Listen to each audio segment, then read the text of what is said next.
Olá, eu gostaria que você repetisse uma oração dos discípulos quando pediram a Jesus: ensina-nos a orar. Eu gostaria que este culto, esta oportunidade de reflexão na palavra de Deus, esse momento de adoração e de oração, se constituísse numa oportunidade rica para que você e eu pudéssemos nos aproximar de Deus e aprendermos com Ele sobre a prática da oração. Meu desejo é que, baseado no livro de Lucas, no capítulo 18, a partir do versículo 1, você e eu estejamos refletindo no culto desta manhã sobre algumas considerações sobre a oração. Queria convidá-lo, inclusive, para que já procurasse a sua Bíblia, procurasse manusear esse livro sagrado, Lucas, capítulo 18, e quando chegasse o momento da mensagem, você já estivesse com esse texto à sua disposição. Ouça as músicas, participe da adoração ao Senhor, ore a Deus e que estejamos cultuando ao Senhor, mesmo separados fisicamente, mas que estejamos unidos nesse propósito de aprendermos sobre a oração e de orarmos mais intensamente. Aqui, quem fala é Nilson Godoy, estamos no templo da Segunda Igreja Batista de Nova Friburgo e chegamos até o seu coração com a bênção de Deus. E o meu desejo é que você e eu estejamos crescendo nesse nosso relacionamento com Ele. Bem-vindo, portanto, a esse ambiente de culto para a glória de Deus. Amém. Oremos. Senhor nosso Deus e Pai, graças te damos por este momento, Senhor meu Deus, em que nos permite estar em Sua presença.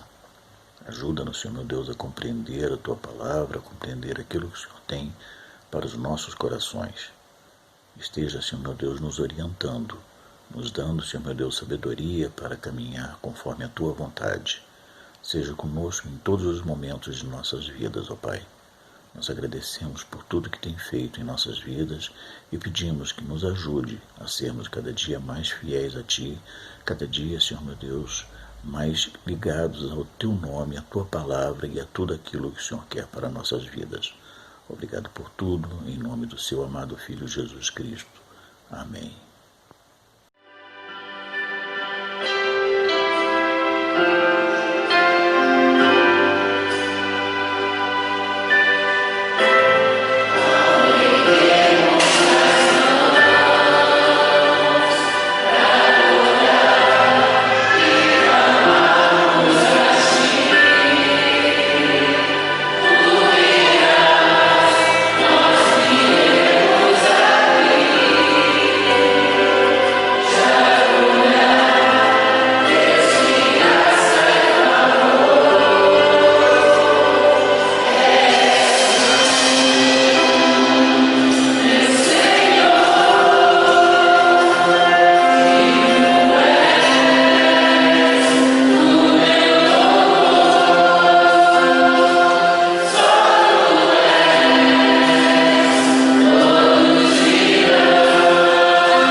Cristo, oh quanto anelo.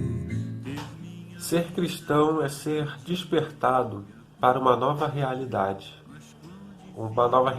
com Cristo, onde nós começamos a enxergar o agir de Deus no mundo, em tudo ao nosso redor. Nós começamos a enxergar esse agir de Deus. E a partir de então, começamos a ser agentes de Deus na Terra. A partir da revelação que Ele nos dá sobre o seu propósito, sobre a sua justiça, sobre o seu amor, sobre a sua capacidade de perdoar aqueles que se arrependem. Nós começamos então a ser agentes dele para levar essas verdades para outras pessoas. Nós começamos a colaborar para a promoção do reino de Deus.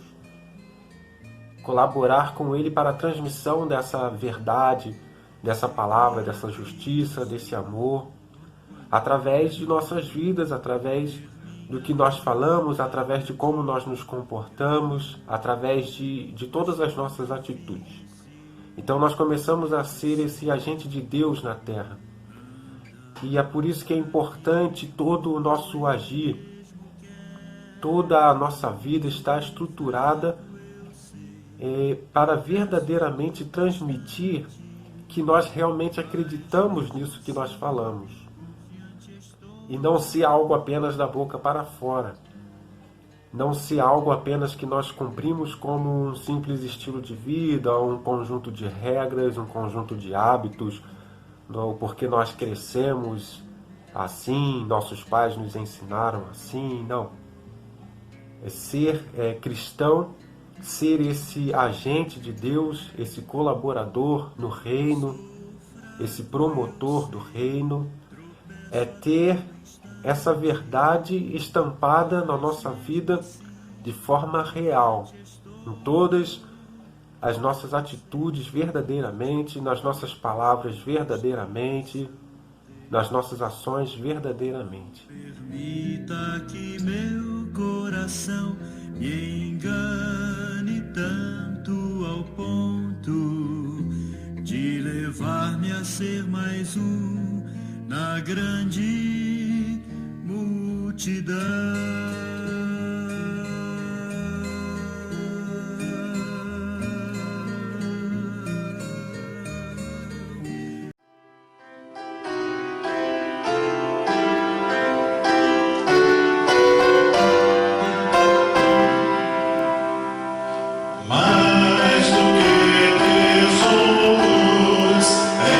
Cristo, meu bom mestre, Ele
Lucas capítulo 18, versículos de 1 a 8, temos o registro de uma parábola de Jesus a respeito de uma viúva que foi intitulada de persistente.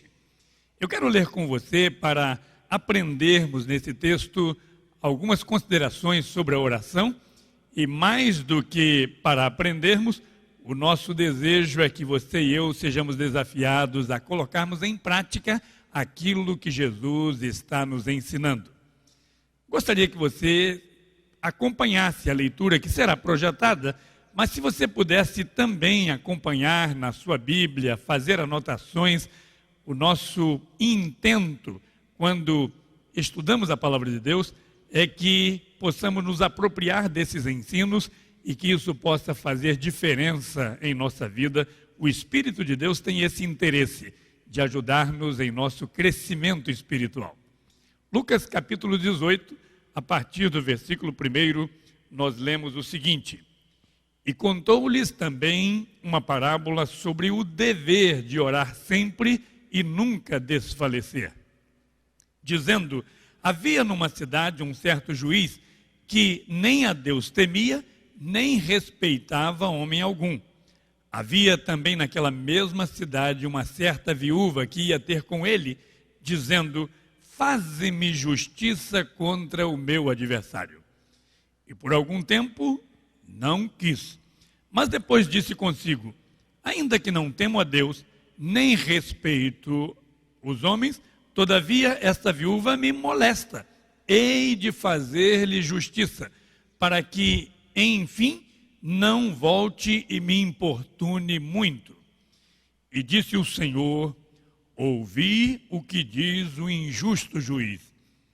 E Deus não fará justiça aos seus escolhidos, que clamam a ele de dia e de noite, ainda que tardio para com eles? Digo-vos que depressa lhes fará justiça. Quando, porém, vier o Filho do Homem, porventura achará fé na terra? Meus amados, Jesus contou muitas parábolas e no livro de Mateus, capítulo 13, versículo de 1 a 15, nós temos a informação dada pelo próprio Jesus que ele contava histórias, parábolas, para esclarecer a quem queria aprender, mas também essa mesma parábola ajudaria a ofuscar a mensagem para quem não tivesse interesse.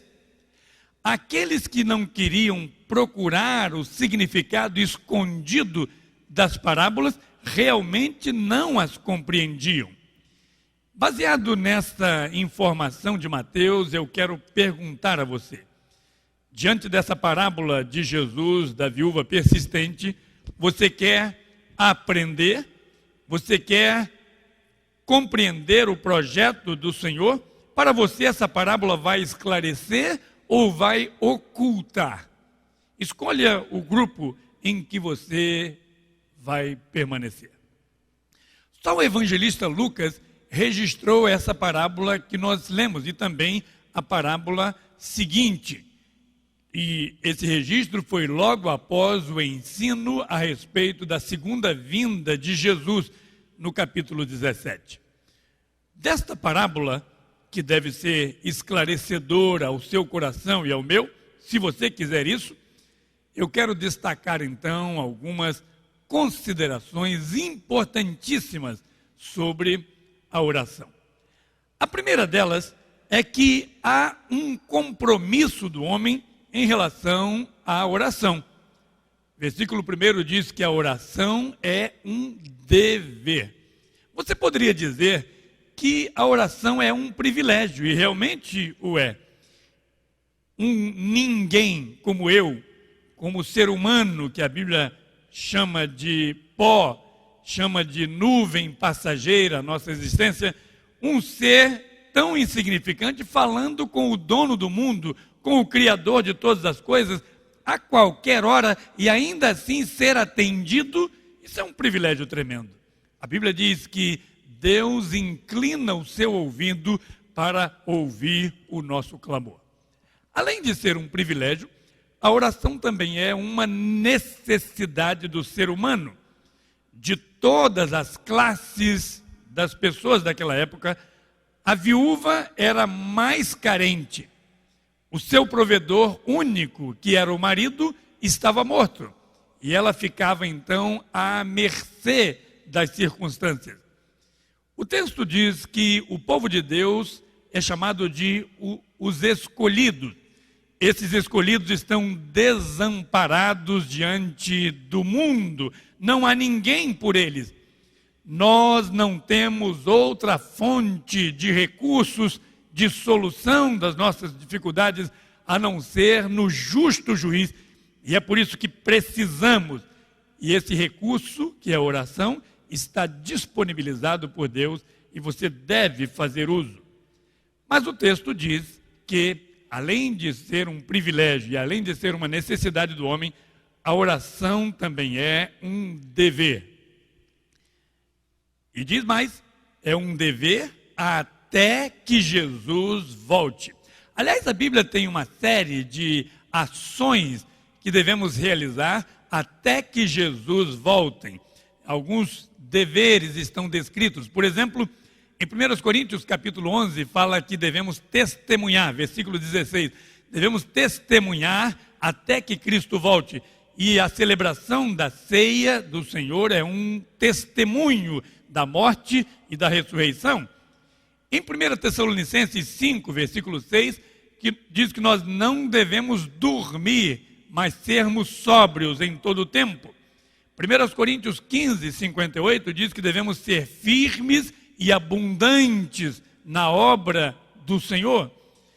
João, capítulo 9, versículo 4, diz que devemos trabalhar enquanto é dia, porque a noite vem. 1 João, capítulo 3, versículo 3, devemos buscar a purificação de nossa vida. E Apocalipse, capítulo 2, versículo 25, diz que devemos guardar o que temos para não perdermos.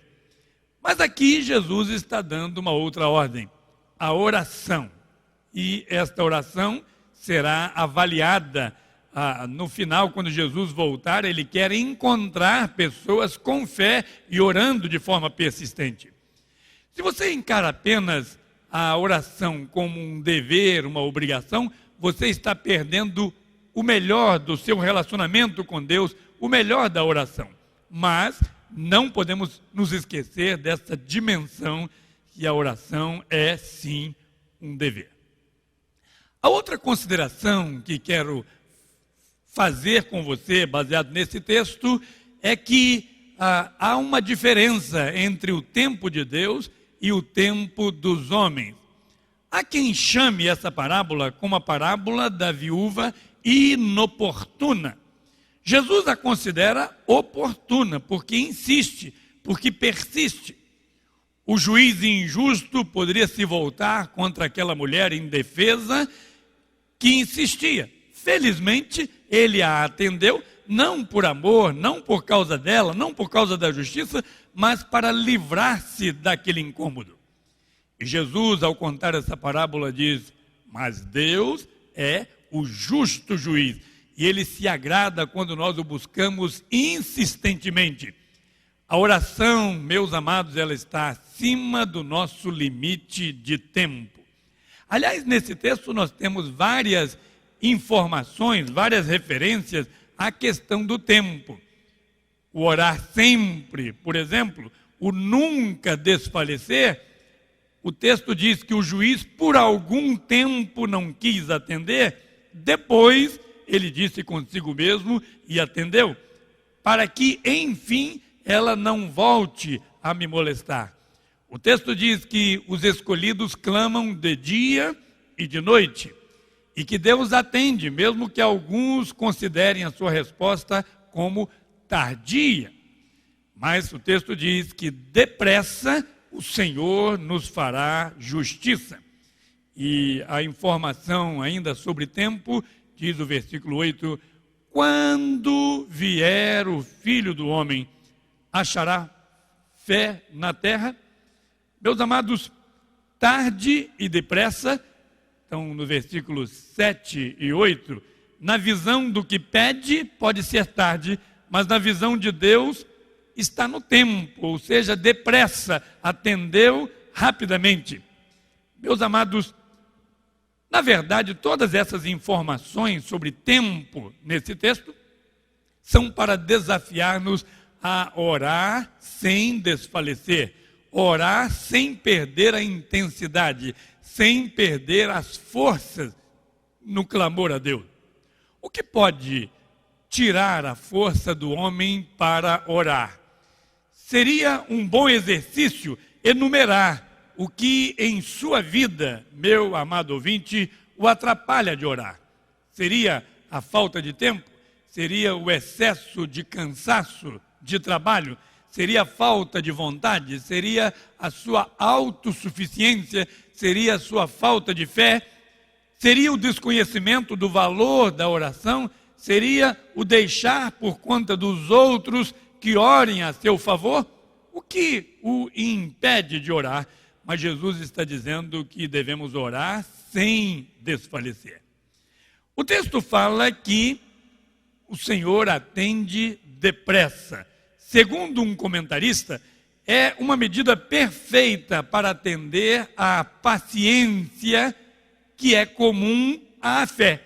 Ou seja, é justo que Deus exercite os seus escolhidos na escola da paciência, na escola da persistência. Se é a fé que agrada a Deus, como nos diz o autor aos Hebreus, ela deve crescer e não diminuir. E com esse teste, com a aprovação, com o adversário, nós devemos aumentar a nossa fé, a nossa dependência do Senhor, a nossa persistência. Já que o nosso juiz é justo, a sua aparente demora faz parte da sua justiça e faz parte da sua bondade, faz parte da sua longanimidade. Você não deve deixar de considerar essa questão da diferença do tempo do homem e de Deus quando avalia ou quando pratica a questão da oração. Mas há uma outra consideração sobre a oração que quero deixar com você nesta ocasião, é que o texto diz que Deus é o nosso juiz. É muito interessante a comparação de atendimento da oração com a justiça. Versículo 7 diz que Deus fará justiça aos que clamam a Ele dia e noite. O que nos seria justo? A interpretação, a definição de justiça é dar a cada um o que lhe é devido. O que nos é devido? O que merecemos? Nós precisamos de tudo, mas nós não merecemos nada. O que, na verdade, nos é justo, senão o castigo, senão o ostracismo? Ora, então, para ser justo, Deus não deveria nos atender, porque não merecemos, somos todos pecadores. Mas a Bíblia diz em Romanos capítulo 5, versículo 1, que nós somos justificados por meio de Jesus Cristo. Cristo tomou sobre si a nossa culpa, o nosso pecado, e nele nós fomos considerados justos, porque houve o pagamento. Ou seja, através do Filho do Homem, nossa história é mudada radicalmente. Em Jesus nós encontramos uma nova chance, uma nova oportunidade. Para o juiz da história, o que o molestava era a insistência da viúva e não a injustiça, e não o adversário dela. Mas para Deus, o que nos molesta, o que o molesta é aquilo que é o nosso adversário, aquilo que nos incomoda, e Deus está interessado em atender-nos. A parábola contada por Jesus provavelmente tenha se baseado na figura de um juiz nomeado por Herodes, e não segundo a forma judaica de julgar. Porque para os judeus, o julgamento era feito por um colegiado de 3 juízes, um indicado por cada parte e um isento, um terceiro juiz isento. por ser então esse juiz da história, provavelmente indicado por Herodes, um juiz político, ele defenderia os interesses econômicos, os interesses políticos que lhe interessavam. Jesus estava dizendo que a viúva não era daquele mundo que a julgava. Ela estava sendo julgada por alguém que não era seu igual, que não estava interessado na cultura dela, na lei dela, na realidade dela. Com isso, Jesus está dizendo, meus amados, que nós, os escolhidos, também não somos deste mundo. Ao buscarmos as soluções, nós teremos no mundo a má vontade, a concorrência, os adversários, a falta de respeito para com Deus e para com os homens, como aquele juiz hospedava no seu coração, segundo os versículos 2 e 4. Nós lidamos com gente e com problemas que se julgam acima de Deus e acima dos homens. O próprio juiz tinha esse conceito de si mesmo: não preciso de Deus e não preciso dos homens. Meus amados, como os escolhidos estão lutando contra um adversário que não dá tréguas, parece que a luta dos escolhidos, a luta da igreja, em oração, não está sendo atendida. Ela insiste e parece que não é atendida. Porque o nosso adversário, por quê? Ele continua insistindo. E por que o juiz não dá logo um jeito nisso? Jesus está nos desafiando a orarmos sempre sem desfalecer e a buscarmos o juiz. No livro de Daniel, no capítulo de número 5, versículo 17, nós encontramos Daniel dizendo: Deus é o meu juiz. Você pode repetir isso? Ele está pronto a defender a nossa causa. Talvez você já tenha ouvido a seguinte expressão: a justiça tarda, mas não falha. A justiça que tarda já é falha. Mas a justiça de Deus nem tarda, nem falha. O texto diz que ela vem no tempo certo, no momento certo. Aliás, o texto diz: depressa o nosso juiz nos responderá. É por isso que nós devemos buscar a Deus em oração para tudo. Na verdade, Jesus estava ensinando sobre a segunda vinda dele e logo depois ensina sobre a oração. Jesus estava dizendo que esse período que nós agora estamos vivendo, que precede a sua volta, seria um período longo e seria um período difícil. E você e eu concordamos que realmente estamos diante dessa circunstância. Então, ele ensina a oração. Jesus ligou o ensino do capítulo 17 sobre a sua volta com o ensino sobre a oração. E ele terminou esse parágrafo perguntando: quando vier o Filho do Homem, encontrará fé na terra? Jesus estava ensinando àqueles discípulos, mas estava também mandando um recado para nós. Aliás, toda a palavra de Deus é para ensinar as pessoas de todo o tempo. Ele estava nos mandando um recado especial, pois estamos muito mais próximos da sua volta. E a pergunta é para mim e para você: o Senhor encontrará fé, encontrará persistência na terra? Ele pergunta e você mesmo deve responder. Sobre que tipo de fé Jesus estava falando? É verdade que a palavra fé hoje tem uma gama de interpretações, e eu ousaria dizer que o próprio diabo está interessado em divulgar a fé, em estimular a fé, porque ele fala em fé em você mesmo, em fé, fé na religião, fé na sua força de trabalho.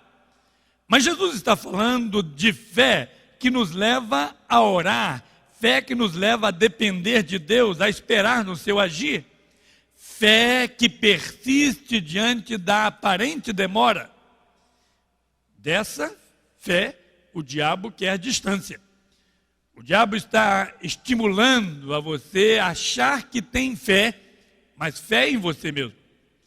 Meus amados, é justo o nosso juiz, e ele está ouvindo a nossa petição, e ele determinará a sua vontade, e você pode crer nisso.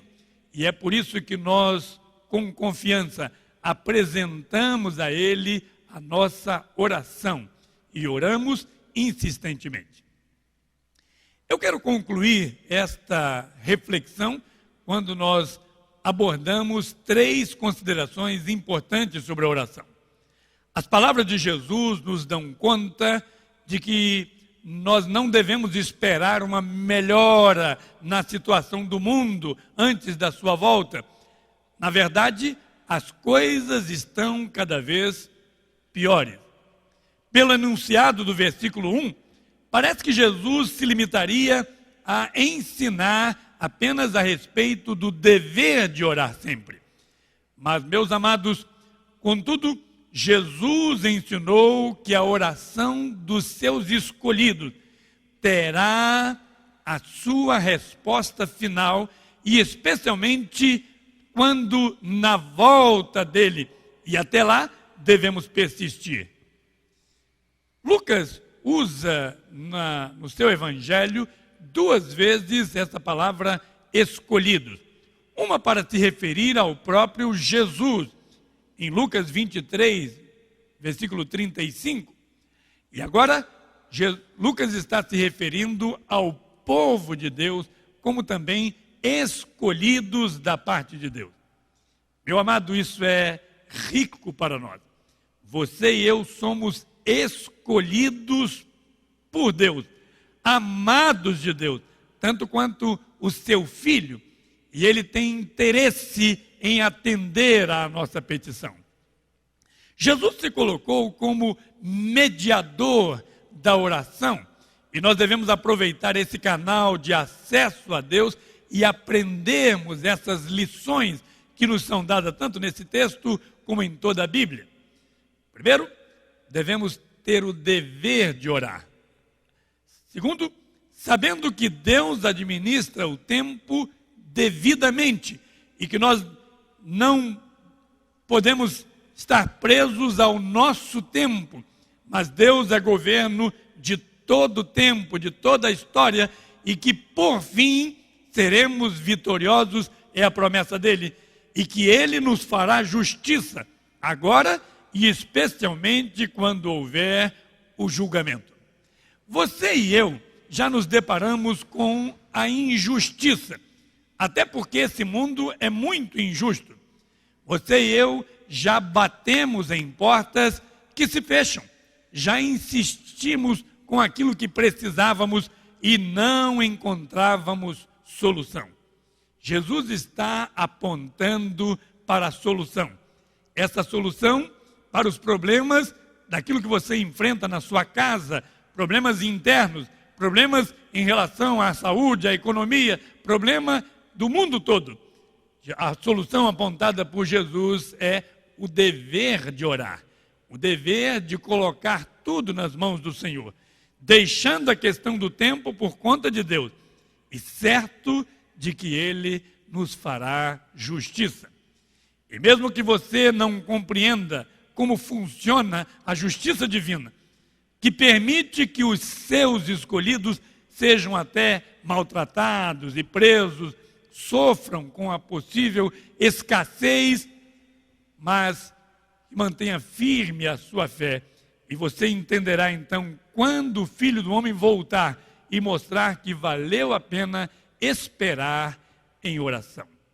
Quando Jesus voltar, encontrará fé na terra, de modo que as pessoas continuem pedindo persistentemente.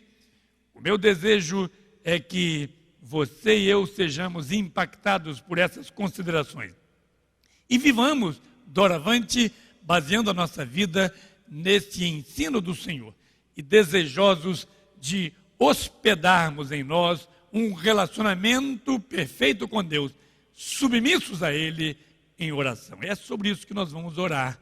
Você pode por gentileza, se dirigir a Deus. Ó Deus Pai, muito obrigado pelos ensinos de Jesus. Obrigado por essa história da viúva que persistiu em pedir, mesmo diante de tantas injustiças, mesmo diante de tantos adversários. Ó Deus, ajuda-nos a dependermos só do Senhor, a confiarmos no seu amor e na sua graça. Ajuda-nos a exercitarmos a vida de oração.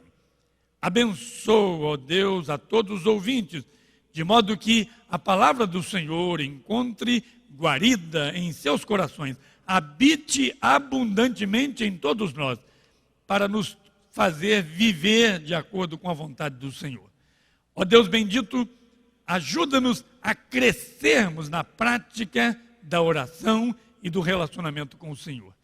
Que este mundo seja diferente, que esta cidade seja diferente, que as vidas que estão sendo alcançadas por essa palavra sejam diferentes, a partir de uma diferença no relacionamento submisso com o Senhor, relacionamento persistente de oração. Que para tanto o Senhor mesmo nos abençoe. Amém e amém. Que Deus visite com a sua graça a sua vida e a sua família e nos ajude a crescermos na observância da sua palavra bendita. É o meu desejo. Amém.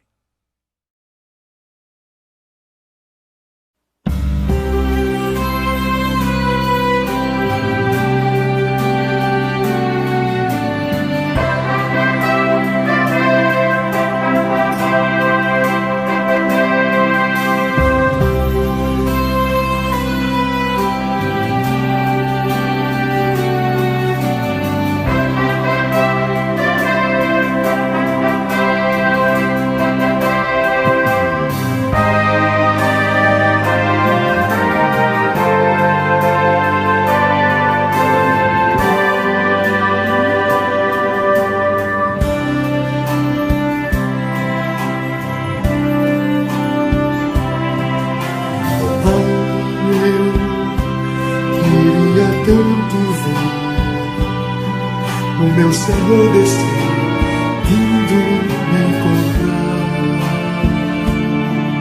Eu posso até imaginar a refulgente glória do Senhor Jesus, transbordos brancas nuvens, luas puro azul.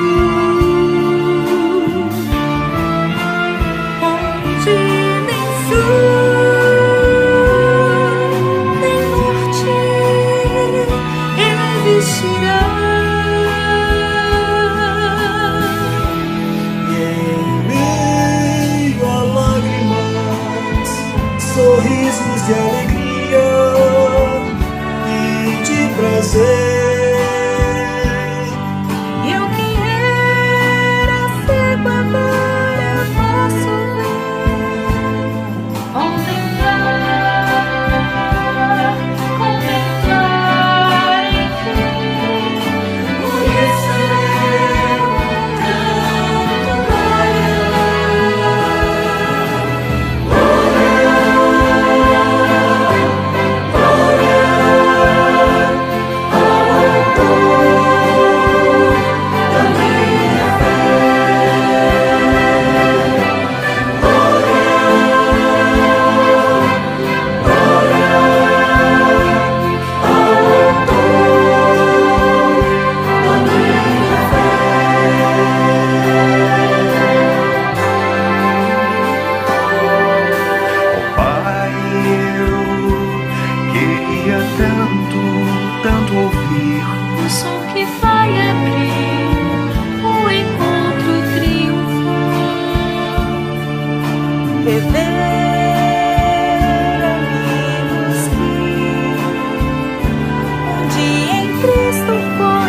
esse é o fim.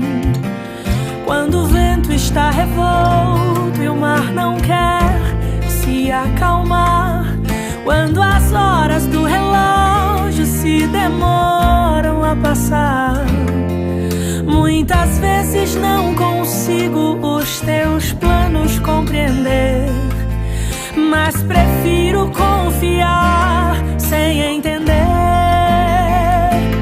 Eu creio em ti. Eu creio em ti. Eu olho pra ti e espero em ti.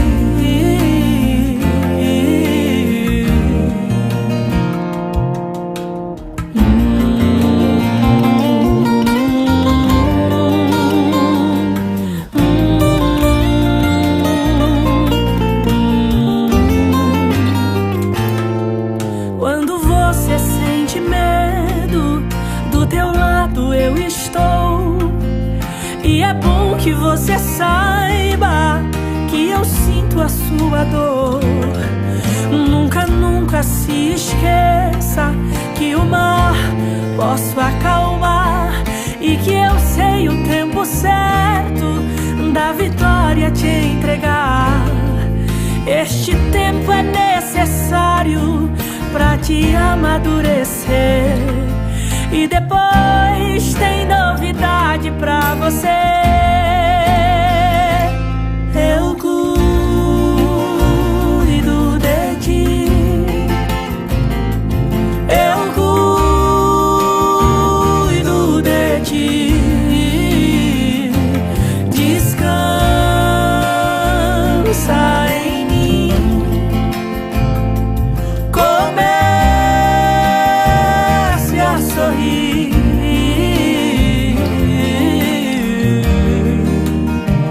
O que eu tenho é bem melhor, pois só eu sei do amanhã. Então recebe o abraço meu, pois da tua vida cuido eu. Eu cuido, eu cuido, eu cuido de ti.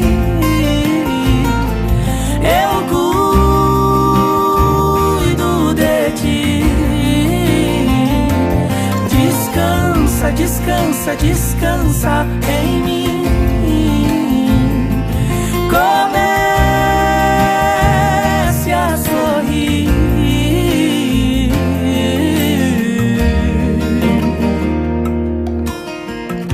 Parece que nos momentos mais difíceis, Deus se cala. Você só quer ouvir a voz do Mestre, mas Ele insiste em ficar calado. Você chora, você fala, você ora, e Ele se cala. Mas hoje, escuta a voz de Deus dizendo pra ti, sussurrando no teu ouvido: Eu cuido de ti. Eu cuido de ti. Descansa em mim. Comece a sorrir.